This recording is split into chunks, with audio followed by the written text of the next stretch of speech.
ઘનશ્યામ પ્રભુને બિરાજમાન કરવાના છે. તો તમે એ ઘનશ્યામ પ્રભુનો, શ્રી મહારાજનો, સ્વામી ભગવાનનો સંકલ્પ એને મૂર્તિમાન કરજો. એ ગુરુદેવના આદેશથી ભગવાનના સંકલ્પ અનુસારે મુક્તજન સ્વામી બાપાએ ત્યાં આવી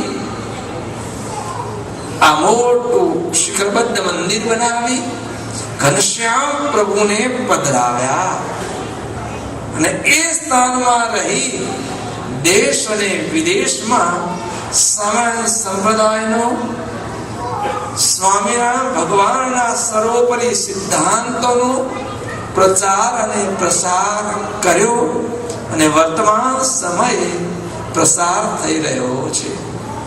બંધુ, આવી હિસ્ટ્રી, આવો ઇતિહાસ એ મણિનગર કેન્દ્ર સ્થાન, મણિનગર ધામનો છે. બંધુ, આપણા ઘરની વાત આપણે જરૂર જાણવી જોઈએ. આવા ભગવાનના સંકલ્પ વાળા, આવા ભગવાનના પ્રસાદના સ્થાનના નેતૃત્વ નીચે, એના નેજા નીચે આપણે ભગવાન ભજી રહ્યા છીએ. માટે આપણે બહુ ભાગ્યશાળી છીએ. પછી આગળ વાત આવી સંત પરમ હિતકારી. સાચા સંત એ જરૂર ભગવાનની ઓળખાણ કરાવે. ગુરુદેવ સ્વામી બાપાના વચનમાં કહીએ તો સાચી માં મળે તો બાપને ઓળખાવે, એમ સાચા સંત મળે તો જરૂર ભગવાનને ઓળખાવે. અને અનુભવીઓ કહે છે સરોવર તરુવર સંતજન ચોથા વર્ષે મેં પરમારથને કારણે ચારુ ધરીએ દે. આ ચાર વ્યક્તિએ ફક્ત પરમારથ, પરોપકારને માટે જ પોતાના જીવન સર્જ્યા છે. સરોવર, તળાવ, લેક, ઘણા મીઠા જળનો સંગ્રહ કરે. કો સરોવર પોતે સંગ્રહ કરેલા પાણીમાંથી થોડું કે પોતે ભોગ કરે છે બીજા માટે, તરસ્યા જીવો માટે, પશુઓ માટે, પક્ષીઓ માટે, મનુષ્ય માટે, પરોપકારને માટે જ સરોવર પાણીનો સંગ્રહ કરે છે. તરુવર, વૃક્ષ, જે કઈ વૃક્ષ છે પોતાના ફળ, પોતાના પુષ્પ પોતા માટે કોઈ ઉપયોગમાં લે છે. વૃક્ષ પરોપકારને માટે જ મોટું થાય છે. પોતે તો ઠંડી સહન કરે છે, ગરમી સહન કરે છે, વરસાદ સહન કરે છે અને પોતાના નીચે આવનારને છાયા, શીતળતા આપે છે. અરે ફળ આપે છે, પુષ્પ આપે છે, અરે પોતાને કુહાડો મારનારને લાકડા પણ આપે છે. કેવળ પરોપકારના માટે જ એનું જીવન મેહુલા વર્ષે છે. સમય સમયે વરસાદ વરસે છે. શું વરસાદ બંધુઓ કોના માટે વરસે છે? કો બીજા જીવો માટે જ ને. સ્થાવર જન્મ સૃષ્ટિના જે કઈ બીજા જીવો છે એના માટે પોતે વરસે છે, નહીં કે પોતાનું પાણી પોતે ઉપયોગમાં લે છે. એવી રીતે સંત જન પણ સંતના જીવન પરોપકારને માટે જ છે. સંતની કોઈ ક્રિયા પોતાના અંગત સ્વાર્થને માટે નથી.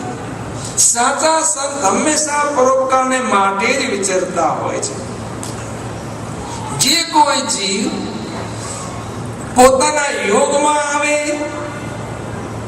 તેને ભગવાનની ઓળખાણ કરાવે છે.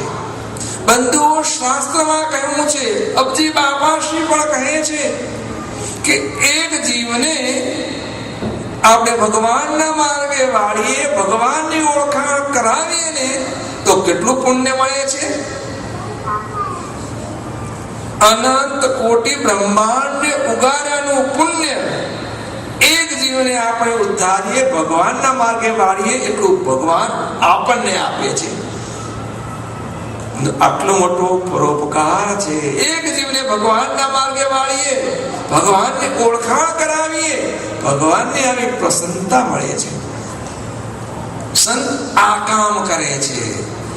રખડેલા, ભૂલેલા, ભમેલા જીવોને હાથ ઝાલી અને માર્ગ ઉપર લાવે છે. બંધુ, સંસારનો એકો એક જીવ ભ્રમણામાં પડ્યો છે. દરેક જીવ ભ્રમણામાં પડ્યો છે.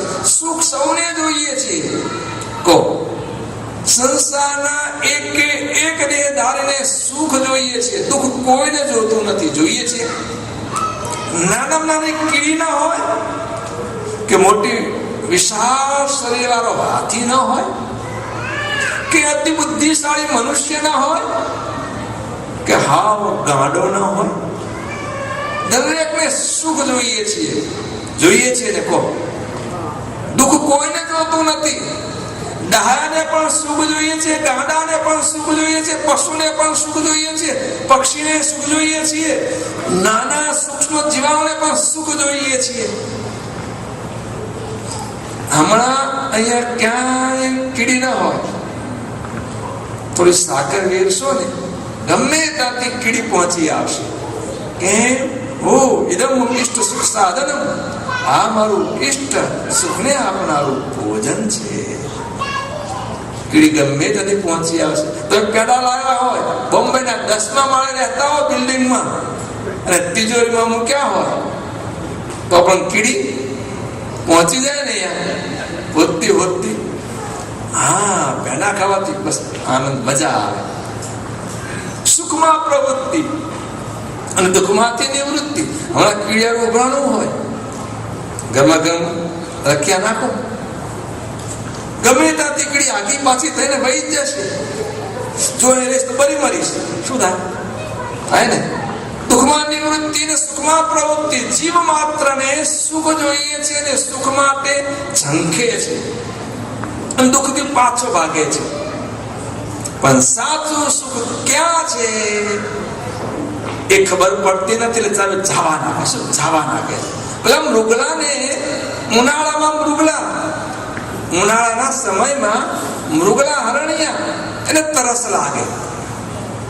તરસ લાગે ને એટલે અહીં તો લીલોતરી છે, પણ દેશમાં આપણે ખાડ ભૂમિ હોય, રણ પ્રદેશ હોય, મૃગલાને તરસ લાગી. સૂરજ તપ્યો, 10 વાગ્યા, 11 વાગ્યા, બરોબર સૂર્યના કિરણો પસરાયા ખાડ ભૂમિમાં અને આગળ મોટા સરોવર ભર્યા છે, સમુદ્ર ભર્યો છે પાણી નાખે. એટલે મૃગલાનું ટોળું દોડે. શું દોડે? આ રહ્યું પાણી, આ રહ્યું પાણી, હમણાં પીશ. મૃગલા તૃષાના પીડાતા મૃગલા એ પાણી પીવા દોડે છે. પણ જેટલા દોડે ને એટલું પાણી દૂર ને દૂર રહે, દૂર ને દૂર રહે. બહુ દોડે તો દૂર, ઓછું દોડે એટલું દૂર રહે. દોડી દોડીને થાકી જાય, અંતે પડી જાય, પ્રાણ પંખેરું ઉડી જાય, પણ એને એ જળ નથી તૃષા તૃપ્ત થાય નહીં થાય. એને એમ ઝાંઝવાના નીરમાં જળની ભ્રાંતિ થઈ અને એની પાસે દોટ મૂકી મેળવવા. એમ બંધો સંસારનો જીવ માત્ર જાણે સુખ જેવું જાય છે ને એના પાસે દોટ મૂકે છે કે આનાથી મને સુખ મળશે.